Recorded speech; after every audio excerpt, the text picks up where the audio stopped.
Good morning, adventurers. My name is Ben, and welcome to a morning show where I sit around, drink some tea, and talk about D&D.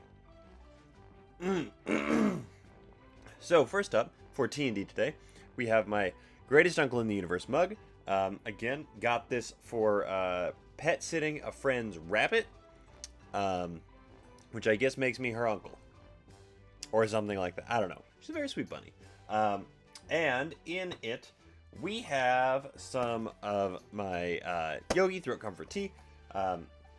As you could probably guess from the way that I started that out, I've had a weird little catch in my throat today, and I've had to talk a lot, so we're hopefully getting ahead of that. This stuff actually does usually help me out. I don't just have it for no good reason. So if you are looking for a way to actually potentially help your throat out a little bit because you have to talk a lot, or your voice gets tired pretty easily, this stuff has actually worked pretty well for me, and I have brought it to a lot of performers that I work with who end up with vocal fatigue because they have to sing a lot or talk a lot, or they have a lot of work to do, whatever. Yeah, I realized that I just went on a weird tangent. So, anyway, let's get into what we were talking about today, shall we? So, in keeping with theme from yesterday, today we're talking a little bit about something else that kind of bugs me. Yet another mechanic that I feel is greatly underutilized in 5th edition D&D.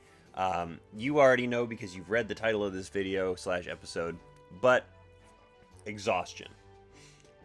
I love Exhaustion. I wish people used it more. I think it's fantastic. I think it's actually one of the best mechanics in the game for putting an actual timer on things. And I'll explain what I mean by that in just a second here.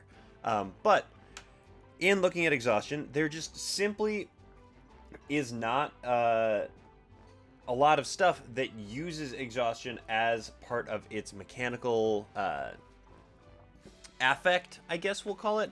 There aren't many things in 5th edition that use Exhaustion to actually help dictate the way that something goes.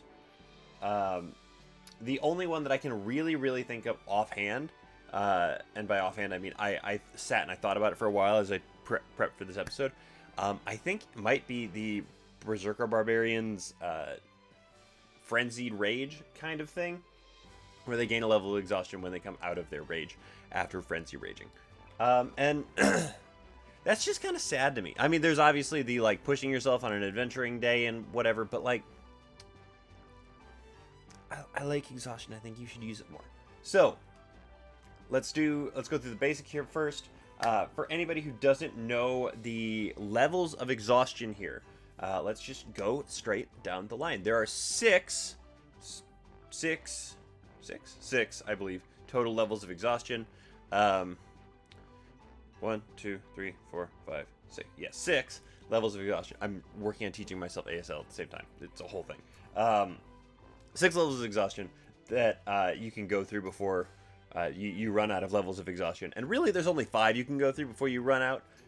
So the first one, you have disadvantage, there we go, on all ability checks. Which obviously means that you have disadvantage on all of your ability checks. Attack rolls and saving throws are not affected.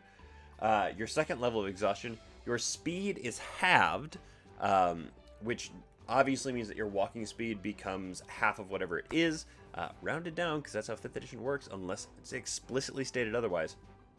That also goes for, obviously, swimming speed, climb speed, etc.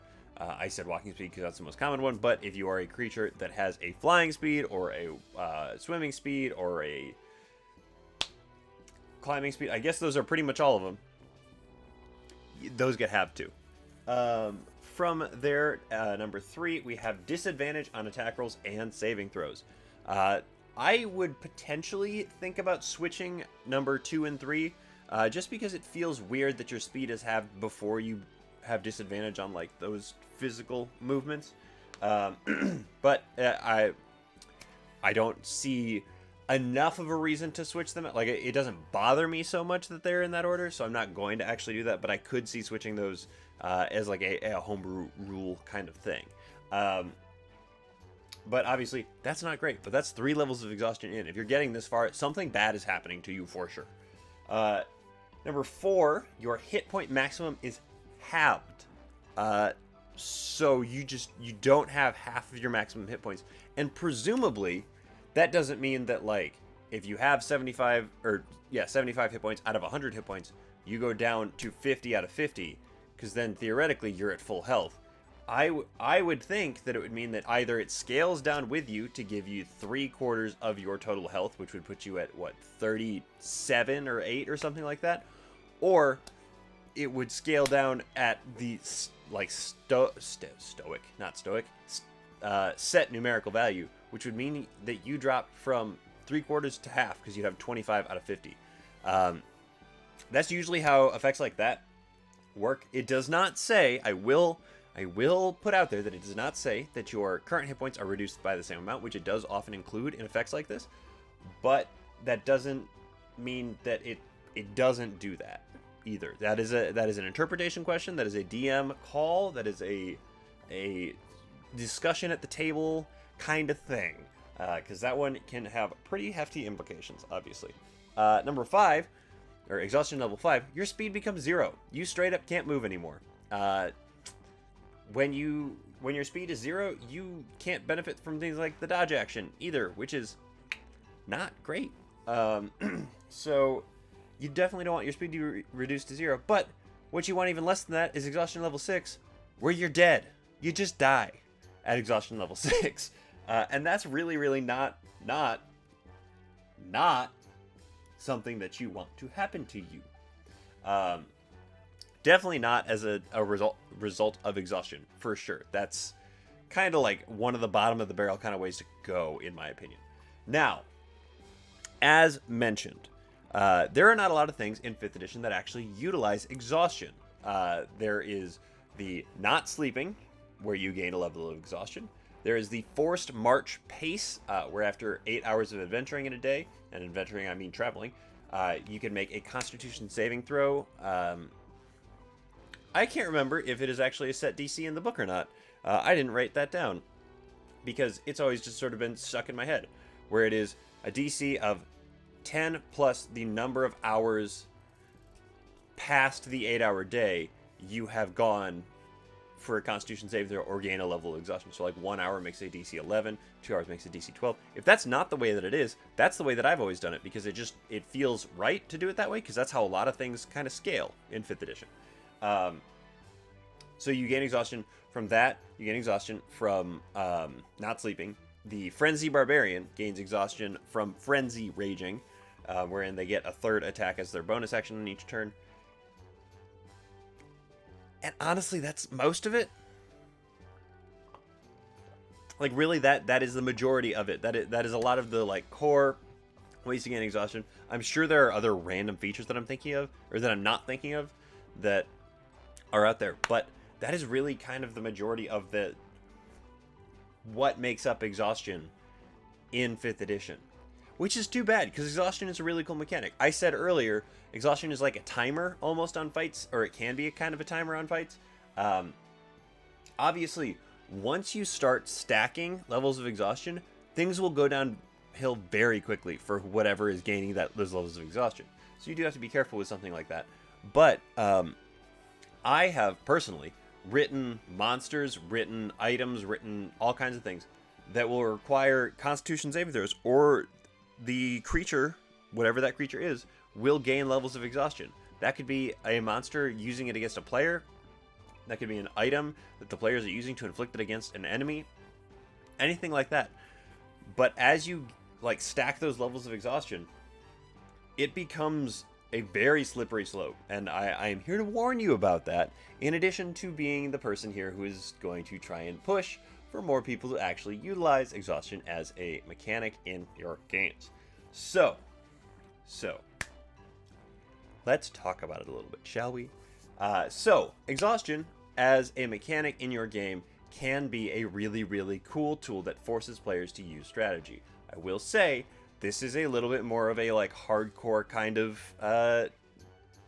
thing that you're dealing with here, because it is such a steep slope for players to get stuck on. Most characters do not have, you know, particularly great Constitution saving throws. They're not bad, necessarily, but really, you just don't get proficiency in con saves in most of the classes.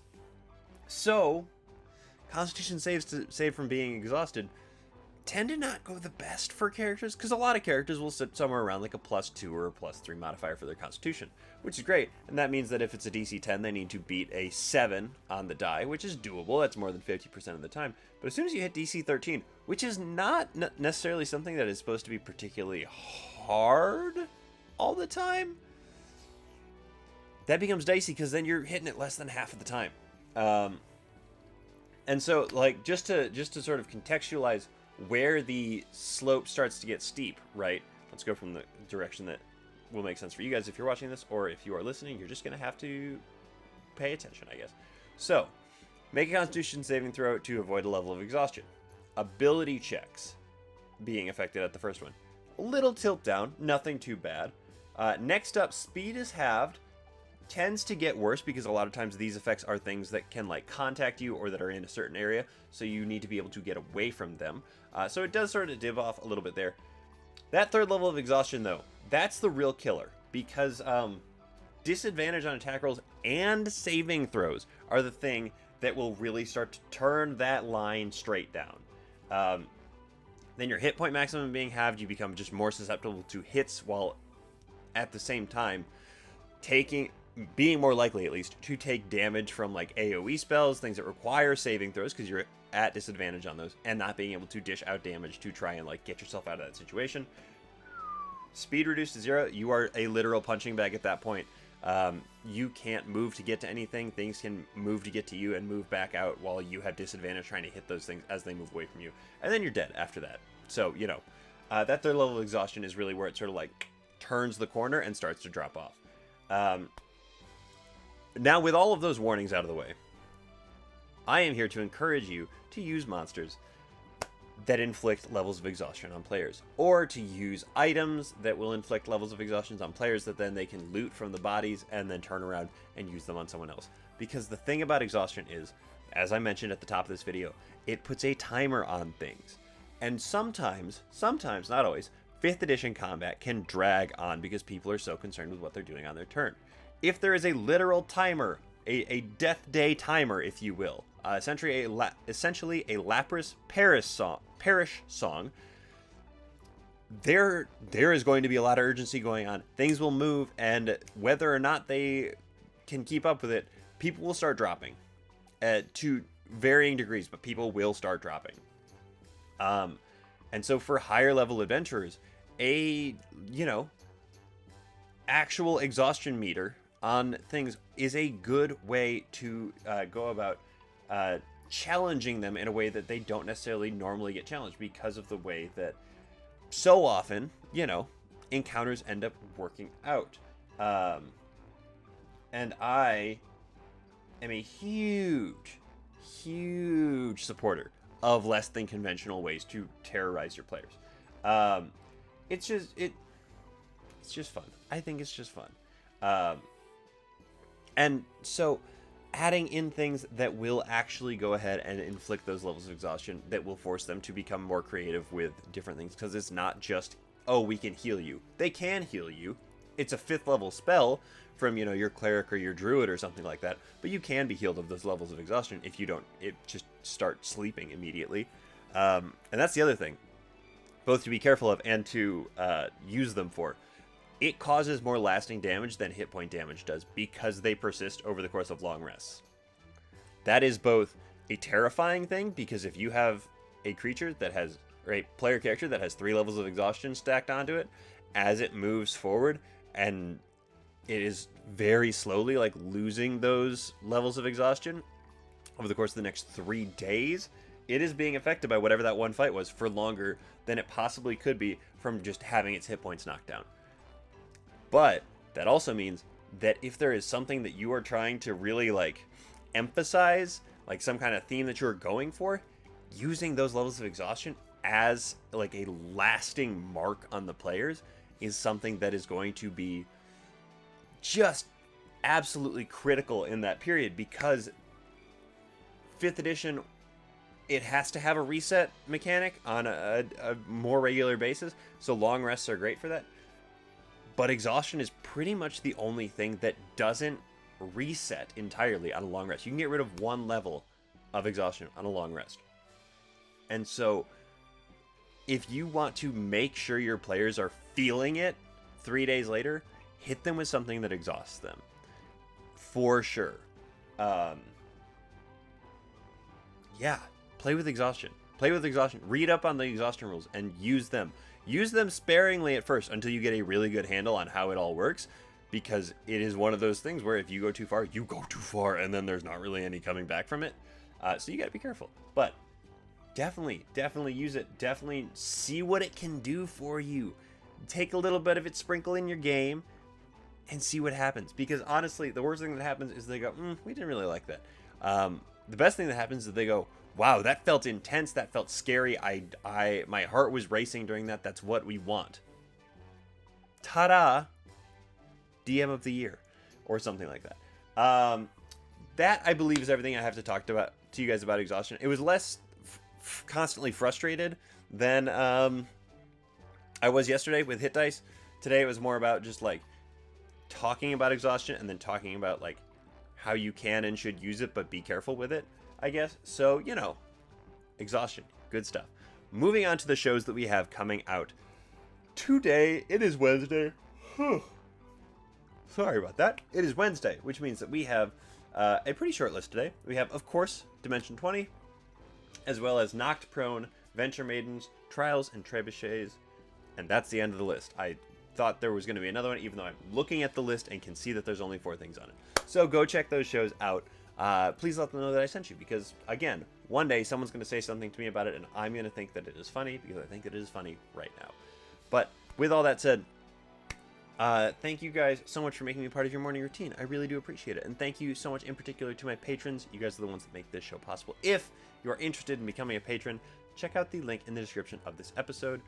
If you are one of my patrons, make sure you're suggesting shows for the future, because there's always an open suggestion box on there. Voting has closed for this week's show, but there is always a rolling suggestion box open, so you guys can get your suggestions in whenever you think of them. Yeah, I think that's everything I have to actually say to you guys. So, with all that said, don't forget, everybody, drink tea, play D&D, and keep on rolling.